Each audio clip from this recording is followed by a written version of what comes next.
انسان کی شیطان کے ساتھ آخری ملاقات جو ہونے والی ہے اس کا ذکر اس کے اندر موجود ہے۔ اعوذ باللہ من الشیطان الرجیم، بسم اللہ الرحمن الرحیم۔ وقال الشیطان لما قضی الامر، اور کہے گا شیطان قیامت کے دن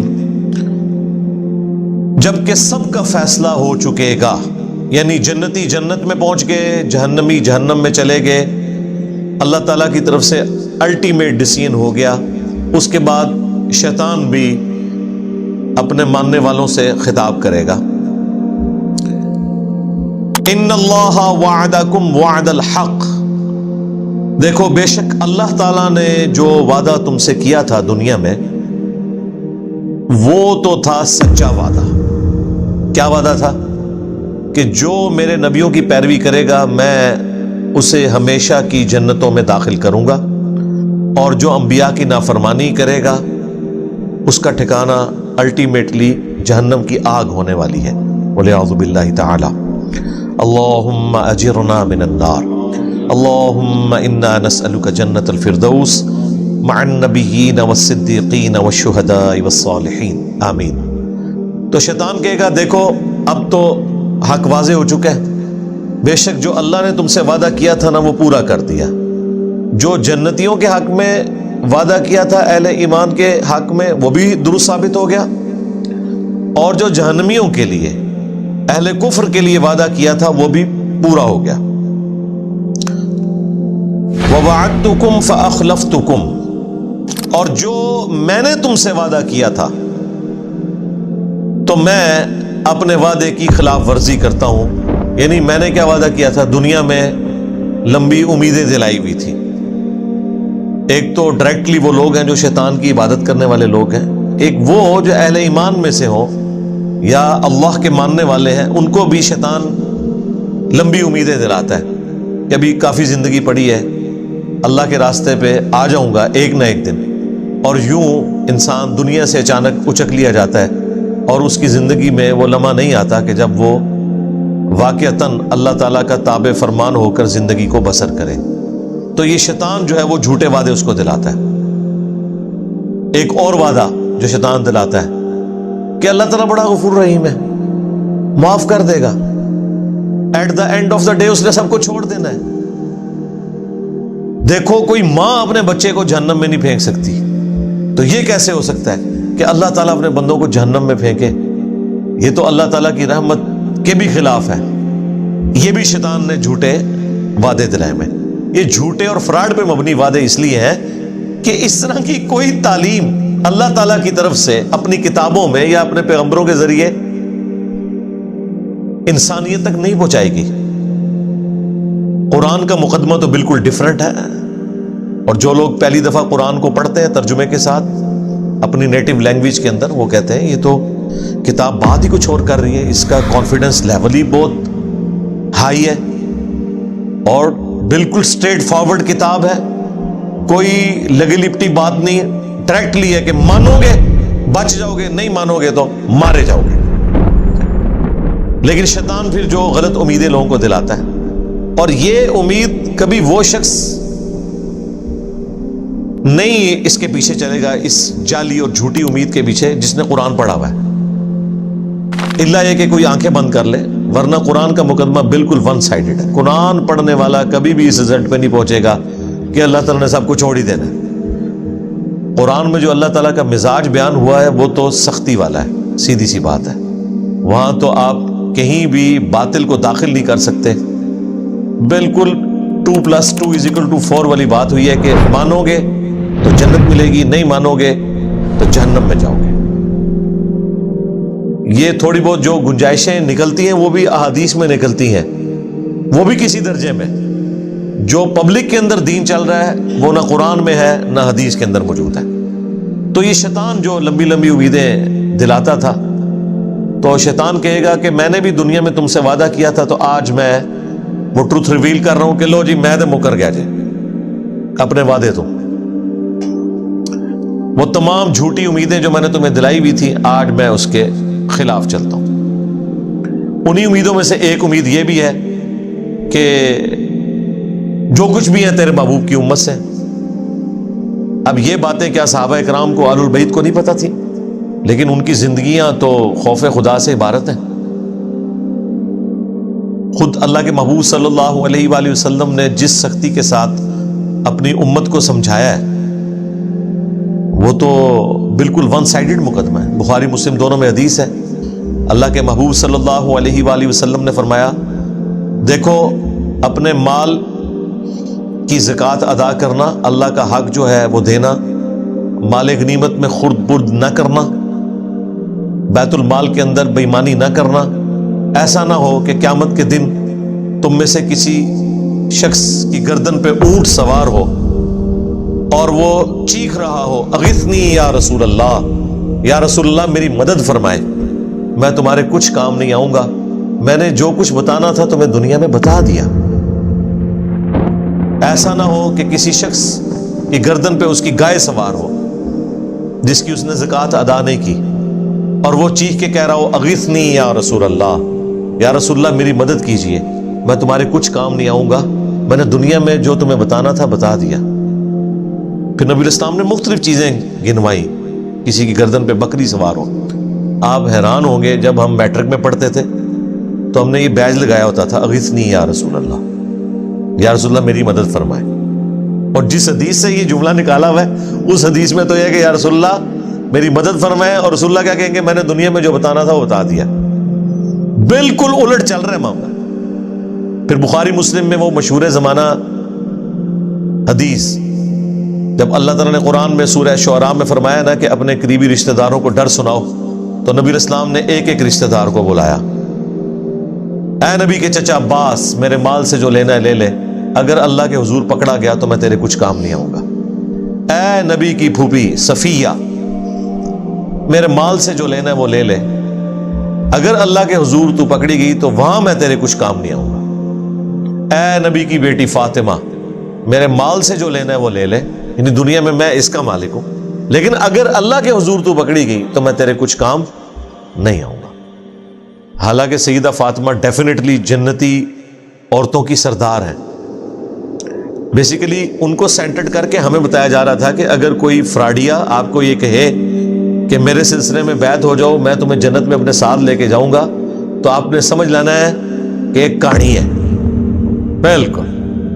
اس لیے نبی اسلام نے یہ بتایا۔ پھر صحیح مسلم میں حدیث ہے، جسے اس کے عمل نے پیچھے چھوڑ دیا اس کا نسب اسے آگے نہیں لے کے جا سکتا۔ ہاں، اگر جس کے اعمال درست ہیں پھر اسے فائدہ ہو سکتا ہے نسبت کا۔ پھر حسن و حسین ہی جنتی نوجوانوں کے سردار ہے، نبی اسلام کی بیٹی ہی جنتی عورتوں کی سردار ہے، لیکن یہ صرف نسبت کی وجہ سے نہیں ہے، اعمال بھی ایسے۔ دوسری طرف حضرت نوح علیہ السلام کا بیٹا، نسبت کوئی کام نہیں آئی کیونکہ اس کے عمل نے اس کو پیچھے چھوڑ دیا۔ تو شیطان قیامت کے دن اعلان کر دے گا، جو میں نے دنیا میں تم سے وعدہ کیا تھا نا، میں تو آج اعلان برات کر رہا ہوں تم سے، یعنی دیکھیں اینڈ ٹائم پہ آ کے وہ دھوکہ دے جائے گا۔ ہمیں تو ویسے دنیا میں ہی پتہ ہے، اور یہ اللہ تعالیٰ کی شفقت ہے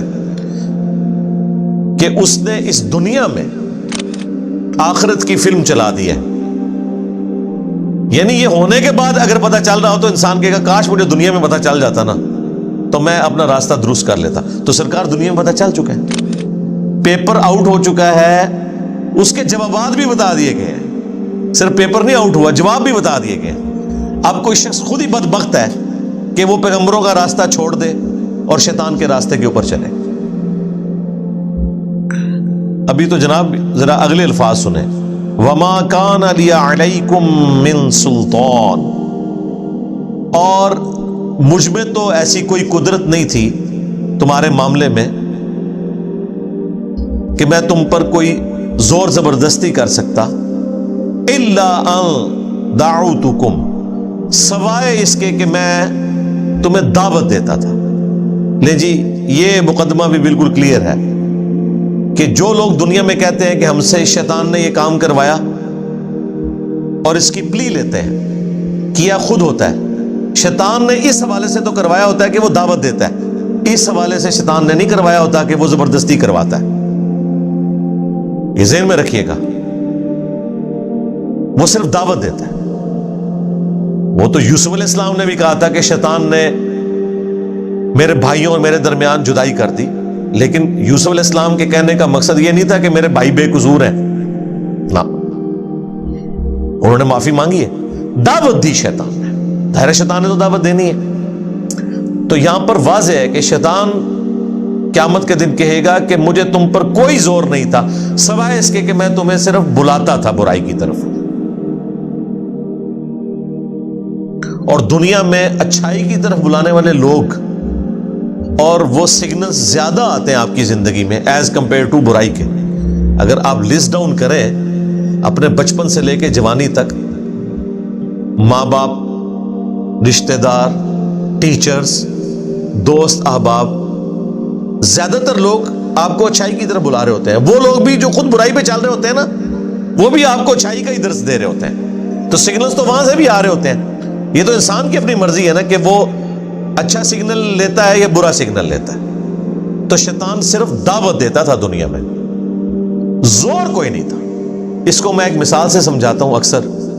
کہ اگر زمین و آسمان کے سارے شیاطین مل کے سب سے بڑے بے نمازی کو بھی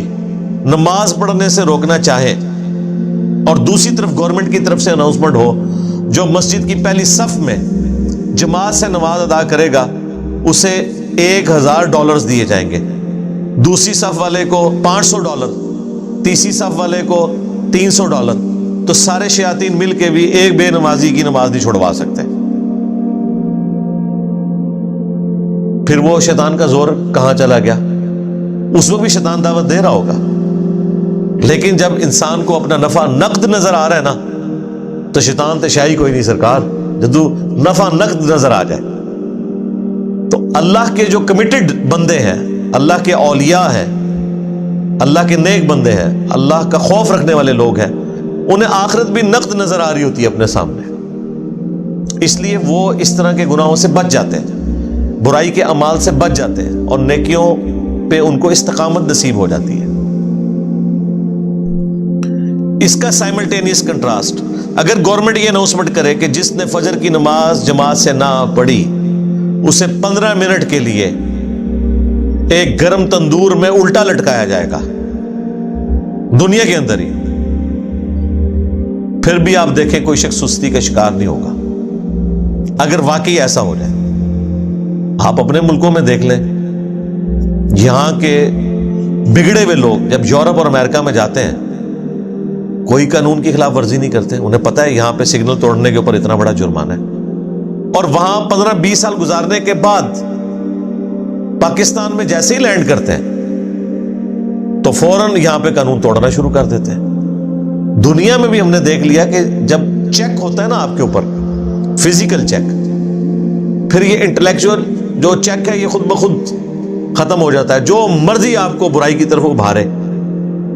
آپ وہ برائی نہیں کریں گے۔ تو شیطان بھی قیامت کے دن کہے گا مجھے تم پر کوئی زور نہیں تھا۔ آج تک کبھی ایسا نہیں ہوا کہ کوئی شخص نماز پڑھنے کے لیے مسجد میں جائے اور اس کے سامنے شیطان فزیکلی مسجد کے دروازے پہ کھڑا ہو اور کہ میں نے تمہیں اندر نہیں جانے دینا، نیور، یا وہ بازو سے پکڑ کے کہیں اور پھینک دے، ایسا کبھی بھی نہیں ہوگا، اسے زور ہی کوئی نہیں ہے۔ اور یہ بھی نہیں ہوگا کہ اذان کی آواز سن کر آٹومیٹکلی آپ کے قدم مسجد کی طرف چل پڑے، ہاں وہ اللہ نے آپ کو اختیار دیا ہوا ہے، اسی کے بدلے آپ کو جنت ملنے والی ہے۔ اتنا آسان کام ہوتا تو پھر ٹیسٹ تو ختم ہو جاتا، پھر جنت اور دوزخ والا معاملہ تو ختم ہو جاتا۔ بخاری مسلم میں حدیث ہے، اللہ تعالیٰ نے جنت کو ناگوار چیزوں سے ڈھانپ رکھا ہے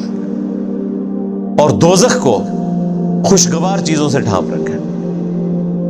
یعنی جنت تک پہنچنے کے لیے آپ کو ناگوار چیزوں کا سامنا کرنا پڑے گا، نمازوں کی مشقت، غسل کی مشقت، روزوں کی مشقت، حلال اور حرام میں تمیز کرنے کی مشقت، یہ ساری ناگوار ہے طبیعت کے اوپر چیزیں۔ اور جہنم کو اللہ تعالیٰ نے خوشگوار چیزوں سے ڈھانپ رکھا ہے، یعنی تمام شہوات، گناہ کے کام جن میں دنیا میں اللہ نے لذت رکھی ہوئی ہے، وہ ہمارے ٹیسٹ کے طور پہ وہ جہنم یعنی دوزخ میں لے جانے والی۔